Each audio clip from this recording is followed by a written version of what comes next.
Hello, welcome to Game Rating Review. My name is jean-marc. Today I'm talking about my personal history of video games, part 2, and how I purchased my own video games.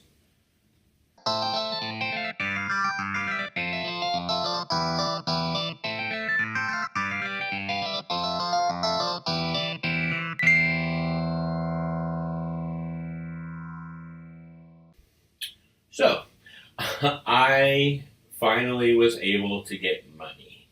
And the way that I got money was working at Walmart. I decided after high school that I might go to the military, and that ended up not happening. So I ended up working at Walmart for a while over the summer. I worked as a cart pusher, which is good work. Don't make fun of cart pushers. So I was a cart pusher, and I really, really enjoyed it. Actually, I got to spend time outside and physical labor. I had no problem with those things. And I worked until I was able to afford a PlayStation 2. PlayStation 2. Awesome, awesome system. What's ironic is I got the PlayStation 2 and immediately quit. The first games I got for it was Street, basketball game. I got some kind of weird RPG that I cannot remember, and every time I see the cover of it at my parents' house, I'm like, oh yeah, that game. I also ended up buying a PlayStation 1 game, which was like an Evil Dead game for PlayStation 1 with like Ash in it, and it was really hard to play and beat. But I put so many hours into Street, and then eventually I went to college, and then when I got to college, I ended up getting Devil May Cry, ended up getting that Lord of the Rings Two Towers games. Like, I'm poor. I can't, get all these different games. I remember getting State of Decay. Now that's a fun game. I love for playing State of Emergency. And man, I felt like I threw my money away because you're just running around destroying stuff, and it's just like, yay! But I had so many good memories of the PlayStation 2 because my brothers ended up getting a PlayStation 2 as well, and so we would trade out the Onimusha games and Final Fantasy X. I almost forgot about Final Fantasy X. I remember getting the demo disc first, and just being so excited about Final Fantasy X. And the first time I played it, I hated it because it wasn't Final Fantasy IX, which I had played back when we got the PlayStation 1. Oh, by the way, we ended up also getting a PlayStation 1 on top of getting the top loader Nintendo. So we just had all the systems. We had such a small white PlayStation and a small white Nintendo. It was pretty crazy. Well, my brothers ended up having that, so I ended up playing off of theirs. But Shadow of the Colossus, I remember getting that for Christmas and just playing it and playing it and playing it and thinking it was amazing and trying to find Eco after Ico after that. Just so many memories of playing hours and hours with my friends, playing Medal of Honor when that came out. That was really fun. Actually, now I remember, I got my PlayStation bundled in with Gran Turismo 3 A-Spec. So yeah, all the way back to Winter Slender doing this to control a video game, and then now I'm here playing Gran Turismo A-Spec, and at the time it looked amazing.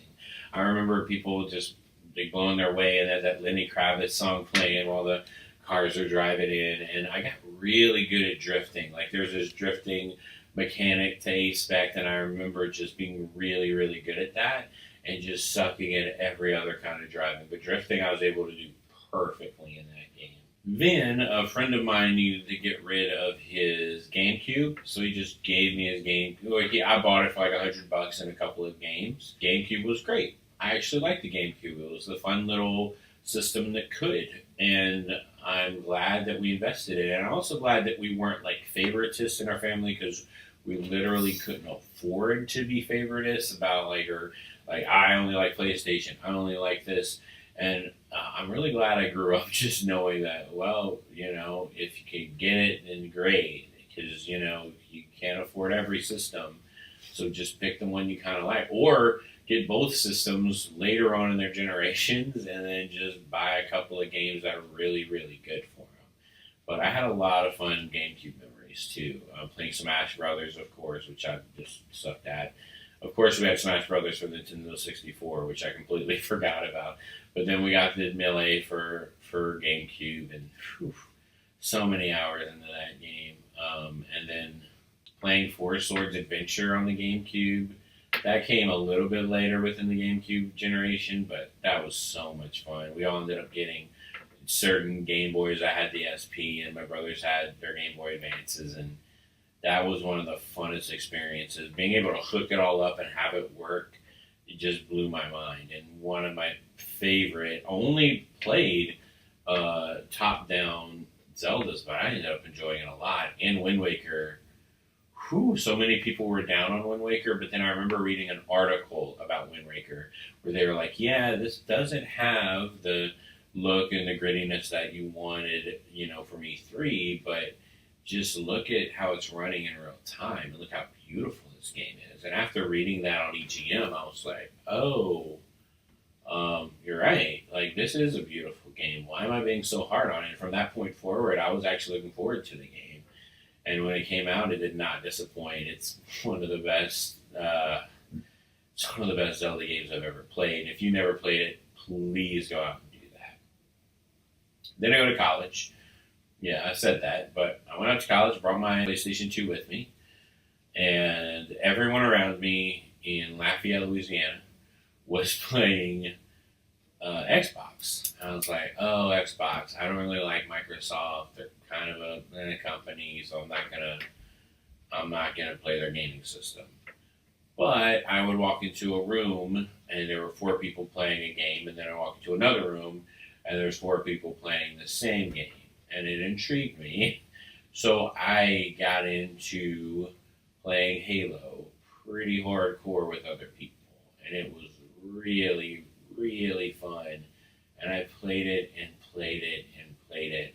I have never owned an Xbox. This is just kind of a whatever. But I played the heck out of that. I played the heck out of Fusion Frenzy.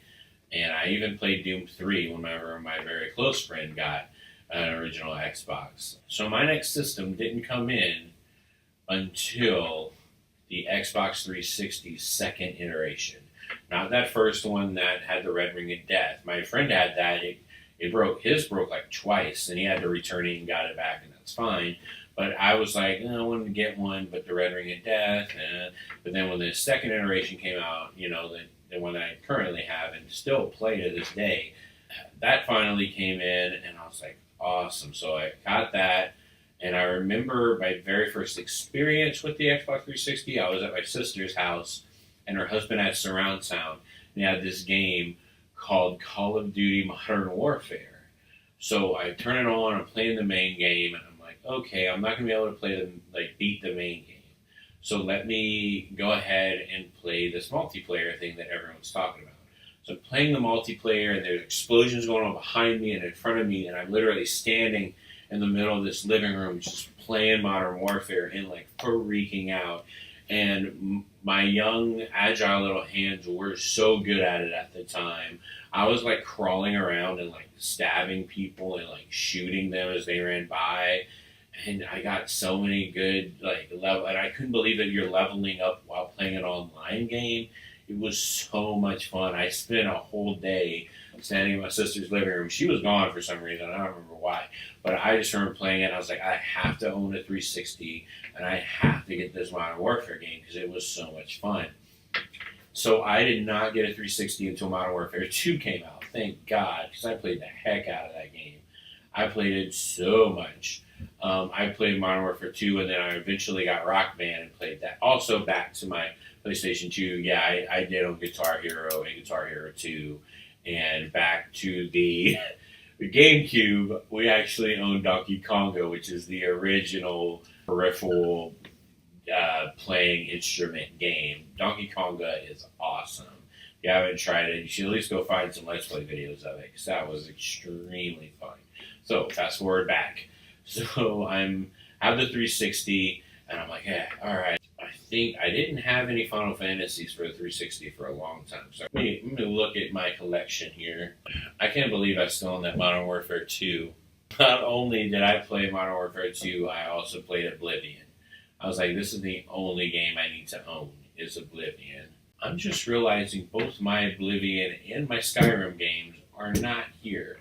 And I don't know where they went. And I thought my collection of 360 games was a little low, but wow, somebody has sometimes I go to my family's house and my brother's there, and I'm sure our games get mixed up with each other. So as long as it's out there, I'm fine. I know that somebody didn't just take it; it just got mixed up somewhere. But yes, playing Oblivion blew. I played Oblivion so much. I have a crazy Oblivion story, but I'm gonna get to that later. But I played Oblivion. It was like the open world game I've always wanted, and it was finally here.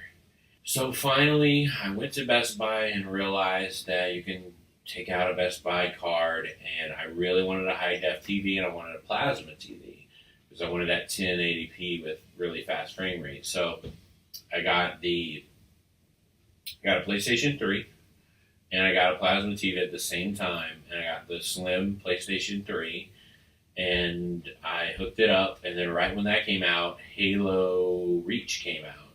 And I remember Plasma TV, Halo Reach, and how beautiful Halo Reach looked. And ironically, it's the only Halo game, other than Halo 4, but it was my first Halo game I ever owned, for real, was Halo Reach. I didn't even buy Halo 3. I played it off with my friend. We just co-opted together. And that brings us till now, where hopefully by the end of this year, I will own a PlayStation 4 and a PlayStation VR. So that is my video game history. That's why I wish I would have kept a lot of my PlayStation 2 games. Or right now, the only PlayStation 2 games I have is the Tony Hawk series, because I played Tony Hawk every single year it came out. And I wasn't super great at it, but I loved that game. Thank you for watching Game Ready Review. Please lightly tap that like and subscribe button. That would help me out a lot. Remember that this has just been my opinion.